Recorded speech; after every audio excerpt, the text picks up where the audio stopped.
নমস্কার বন্ধুরা, সবাই কেমন আছে? আশা করি সবাই ভালো আছে। আমি আজকে যে বজরংবলীর সবাই দর্শন করাইলাম। যে বজরংবলী কি আজকে মঙ্গলবার সকালবেলা মন্দিরে গেছিলাম, মন্দিরে পুজো দিয়ে এলাম। তারপরে এই যে ভিডিও করে আনলাম যাতে সবাই দেখতে পায় আমাদের এখানে বজরংবলীর যে আমাদের পূজা দিয়ে কমপ্লিট হয়ে গেল। আমরা দুইজনে গেছিলাম, ছেলের স্কুল পাঠাইয়া সব ঘরে পূজা দিয়া তারপরে অল্প দেরি করে গেছিলাম মন্দির থেকে আয়া তারপরে আমরা দুজনে চা খেলাম। চা খেয়ে দুপুরে রান্নার আয়োজন করলাম। আজকে নিরামিষা করে কাঁঠালের তরকারি করলাম। এদিকে পকোড়ির লাগি সিদ্ধ করে বাটা তেল পরে থাকলাইয়া তারপরে বুটের ডাল বাটা করে এই যে এরকমভাবে পকোড়ির লাগি রেডি করছি। তারপরে বিরিয়ানির তরকারি হইতেছে, কাঁঠালের তরকারি করলাম। আজকে নিরামিষ, আমরা শনি মঙ্গলবারে নিরামিষ খাই।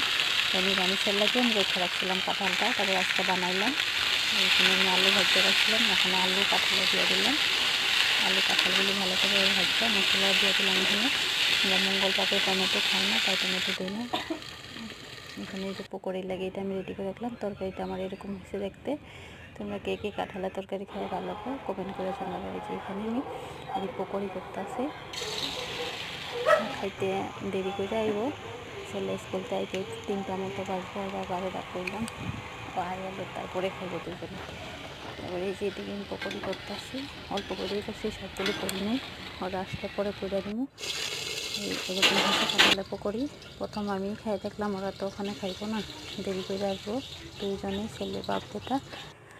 এই যে আমি বানাই আমি প্রথম একটা খাই দেখলাম, ভালোই হয়েছে খাইতে।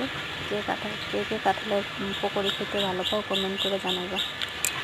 আজকের জন্য এতটুকুই, টাটা, বাই বাই।